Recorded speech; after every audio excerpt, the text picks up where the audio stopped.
Hello my dear students, आज की इस वीडियो में बताने वाले हैं प्रकाश का परावर्तन। चैप्टर का नाम है प्रकाश का परावर्तन और क्वेश्चन है प्रकाश का परावर्तन से क्या समझते हैं। तो आइए हम पहले समझा रहे हैं डायग्राम से। देखिए ये क्या है, बनाए हैं दर्पण। क्या है, यहाँ पर लिख दिए दर्पण। दर्पण हो गया, ये समतल दर्पण है। अब इस पर क्या हम प्रकाश का गमन करते हैं, जिसे ये एक साइड से क्या मान के लाइट है, ये लाइट का प्रकाश आ रहा है। क्या ये लाइट का प्रकाश आ रहा है।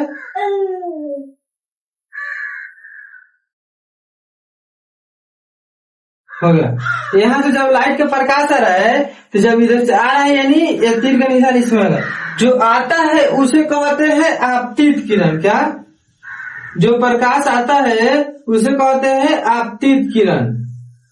आपतित किरण। और आकर जिस बिंदु पर ये टकराता है उसे कहते हैं आपतन बिंदु। आपतन बिंदु। तो और इसे टकरा कर जाता है उसे कहते हैं परावर्तित किरण। क्या, परावर्तित किरण। परावर्तित किरण। इतना समझ में आएगा। जो आता है प्रकाश दर्पण में पड़ता है उसे आपतित किरण, दर्पण से टकरा कर जो जाता है उसे परावर्तित किरण। इतना समझ में आ गया। और इसके बीच में एक लंब डाला हुआ रहता है, इसके लंब डालते हैं, इसे क्या कहते हैं, लंब। इसे एन द्वारा सूचित किया जाता है, इसे अभिलंब कहते हैं। इसका क्या नाम है, अभिलंब।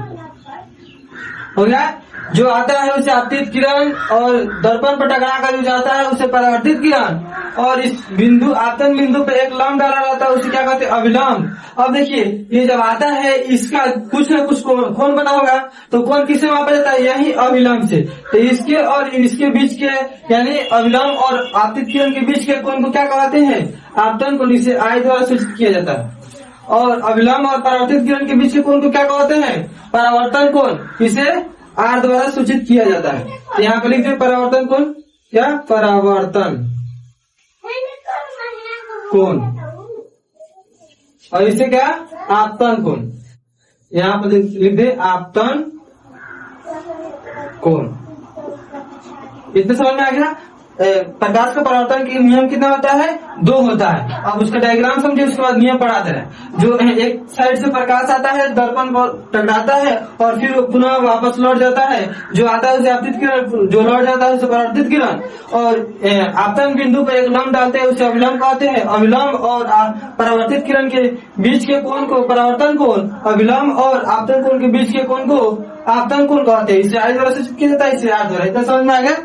अब आइए नियम में। देखिए इसमें 2 नियम है छुपा हुआ है। देखिए पहला नियम कहता है आपतन कोण आई तथा परावर्तन कोण आर आपस में बराबर होता है। यानी जो ये कोण आई है और कोण आर है ये आपस में क्या होता है, बराबर होता है। यहाँ पर लिख भी दिया, अर्थात कोण आई बराबर कोण आर, यानी दोनों का मान क्या होता है, सेम होता है। अब उसके बाद दूसरा नियम पढ़िए, आपतित किरण, परावर्तित किरण तथा आपतन बिंदु पर डाला गया अभिलंब तीनों एक ही तल में होता है। यानी इसका कहने का मतलब है आपतित किरण और परावर्तित किरण और ये अभिलंब जो है ना आपतन बिंदु पर जो डाला गया है, इसे ये तीनों एक ही जगह पर, क्या एक ही स्थान पर है, तो ये तीनों एक ही तल में होता है। अब आइए समझते हैं ये जो है आपतित किरण किसे कहते हैं। यानी हम समझ रहे इसे, क्या एक साइड से प्रकाश आ रहा है, दर्पण टकराए, इसी को आपतित किरण कहते हैं। जिसे लिख दिए, जब कोई प्रकाश किसी दर्पण पर पड़ता है, यानी यहाँ से प्रकाश है दर्पण पर पड़ा है, दर्पण पर पड़ता है तो उसे क्या कहते हैं, आपतित किरण।